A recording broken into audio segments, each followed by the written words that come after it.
सास। मास्टर दीनानाथ एक सुखी संपन्न परिवार के मुखिया थे। पूरे गांव में उनके व्यवहार और आदर्शों के चर्चे थे। उनके घर में उनकी पत्नी, 2 बेटे, एक बहू और एक नाती था। माँ जी, मैंने दाल चावल बना दिए हैं, आप बस सब्जी और रोटियां बना लीजिएगा। मैं चिंटू का होमवर्क करवाने जा रही हूँ। ठीक है बहू, जरा जल्दी करना, उमेश कॉलेज से आने ही वाला है। जी माँ जी। चिंटू इधर आ, चल मुझे एबीसीडी लिख के दिखा, स्मॉल वाली। इतना कह के वो कमरे में चली गई। अब मेरे देवता भी नहीं जाने वाले, मैं तो आराम से टिकटॉक बनाऊंगी, बिंदास। तभी उमेश भी आ जाता है। माँ, खाना बना क्या? हाँ, बस रोटियां सेक रही हूँ। भाभी कहाँ है?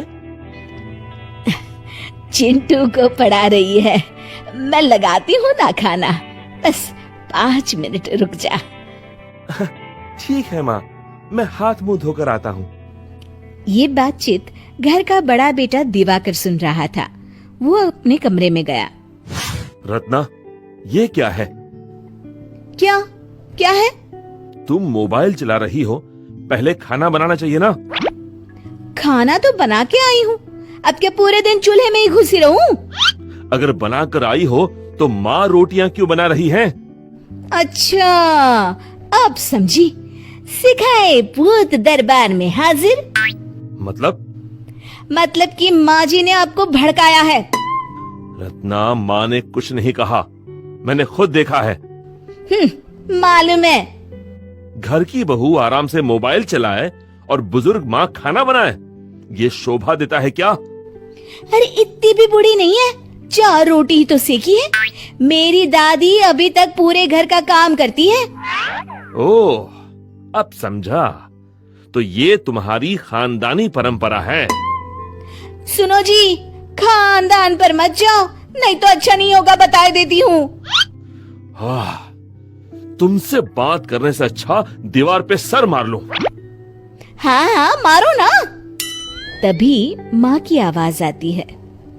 दिवाकर बेटा, तू भी खाना खा ले। आया माँ।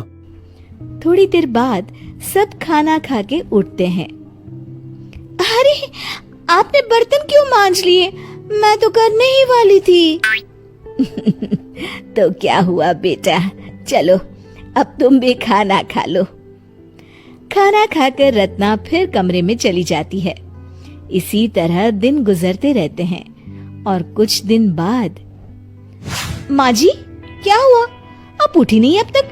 रोज तो अब तक झाड़ू पोछा भी हो जाता था। तबीयत ठीक नहीं लग रही। सब समझती हूँ, काम न करने के बहाने हैं सब। कुछ कहा बहू? हाँ?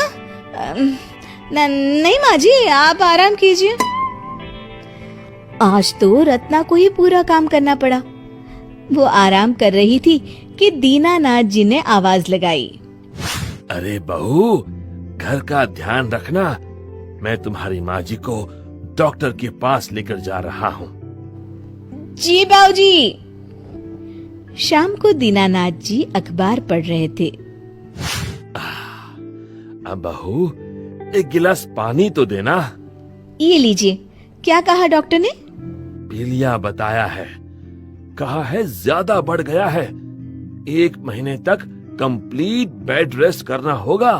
मन ही मन रत्ना सोचती है, हाय, अब तो मैं मर ही जाऊंगी काम कर करके। बस उसी दिन से रत्ना ने दिवाकर के कान भरना शुरू कर दिया। आज सुबह से सांस लेने तक की फुर्सत नहीं मिली। हे भगवान, मेरी कमर।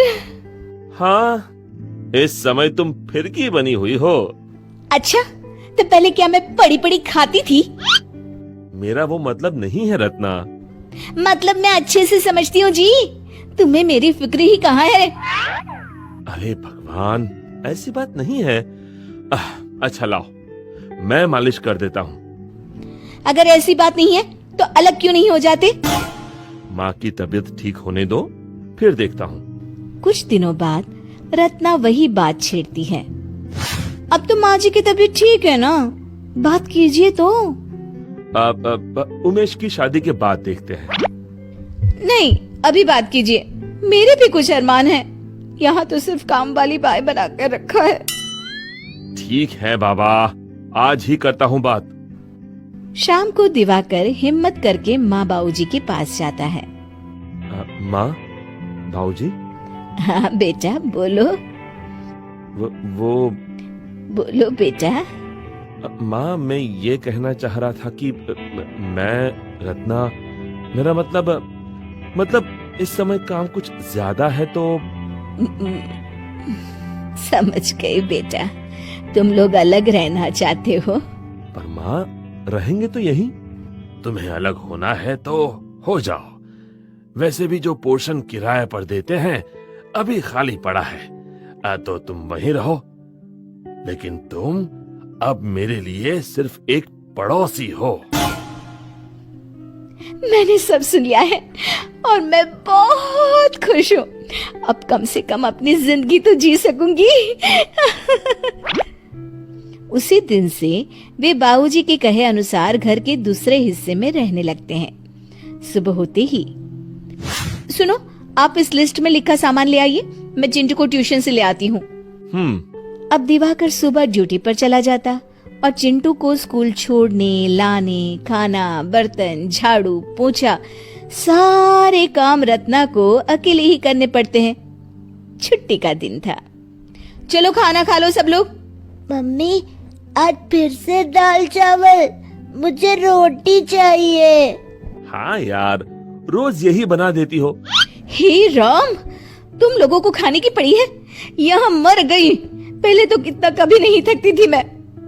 हाँ, क्योंकि पहले चिंटू को लाना ले जाना बाबूजी की जिम्मेदारी थी। काम में भी माँ हाथ बटाती थी। खाली समय में चिंटू उमेश के साथ होता था, पर तुम्हें इस बात का एहसास ही नहीं था। तुम तो बस रहने दो, हर वक्त मुझे कोसते रहते हो। चलो अब मुझे महीने का हिसाब बनाने दो। दूध का 1500, अखबार का 500, डिश टीवी का 1000, किराना 10,000, चिंटू की school fees 3500, tuition fees 1500, RO पानी की बोतल 1500, सब्जी 3000, बिजली बिल 2500। हे भगवान, 25,000! हाँ, जबकि बहुत से खर्च जोड़े नहीं तुमने। जैसे पेट्रोल, घूमना फिरना, मोबाइल रिचार्ज, कपड़े लत्ते, आए दिन चाट, कुल्फी, पकौड़ी, दवाई वगैरह। पहले इन सब की कोई चिंता नहीं रहती थी, क्योंकि बाबूजी भी कुछ पैसे मिला देते थे। कुछ दिन बाद अकेले सारा काम और जिम्मेदारी के चलते रत्ना बीमार हो गई। एक दिन कपड़े फैलाते समय, चिंटू आज स्कूल नहीं गया, छुट्टी है क्या? नहीं दादी, मम्मी की तबीयत खराब है। पापा भी बिना नाश्ता किए ही चले गए। अरे आजा बेटा, तू पहले खाना खा ले। चिंटू बड़े चाव से जाता है और दादी के हाथ का खाना खाता है। बहुत अच्छा खाना था दादी। अच्छा मुआ मेरा प्यारा बच्चा। ये ले, ये खिचड़ी अपनी माँ को दिया। दादी ये तो बहुत गर्म है। अच्छा ठीक है, तू रहने दे, मैं ही दे आती हूँ। रत्ना के घर जाकर भी देखती हैं कि पूरे घर में कपड़े, जूठे बर्तन, जूते, चप्पल फैले हुए हैं। अरे घर का क्या हाल बना रखा है बहू।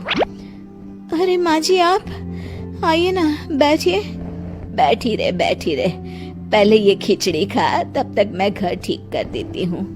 1 घंटे में ही घर चमकने लगा। ला बर्तन दे, शाम को सबके लिए खाना भेज दूंगी। माँ जी, मुझे माफ कर दीजिए माँ जी, मैंने आपको गलत समझा। ये कहते हुए वो सासू माँ के पैर पकड़ लेती है। कोई बात नहीं बेटा, गलती इंसान से ही तो होती है, और तू तो मेरी बहू है। तब तक दिवाकर भी ड्यूटी से लौट आया। पर यहाँ का माहौल देखकर छुप कर देखने लगा। पत्नी को बहुत देर से गायब देख दीनानाथ जी भी उसे बुलाने आए हुए थे। माँ बाबूजी को घर पर न देखकर उमेश भी वहीं आ गया और अंदर का नजारा देख वहीं खड़े हो गए। सासू बहू का भरत मिलाप हो गया। हमें माफ कर दीजिए। बेटा, सुबह का भूला शाम को घर आ जाए तो उसे भूला नहीं कहते। चलो, तुम्हारा घर तुम्हारा इंतजार कर रहा है। और उसके बाद सब खुशी खुशी पहले की तरह एक साथ रहने लगते हैं। शिक्षा: हमें हमेशा बड़े बुजुर्गों का सम्मान करना चाहिए और हमेशा मिलजुल कर रहना चाहिए, क्योंकि मुसीबत में अपनी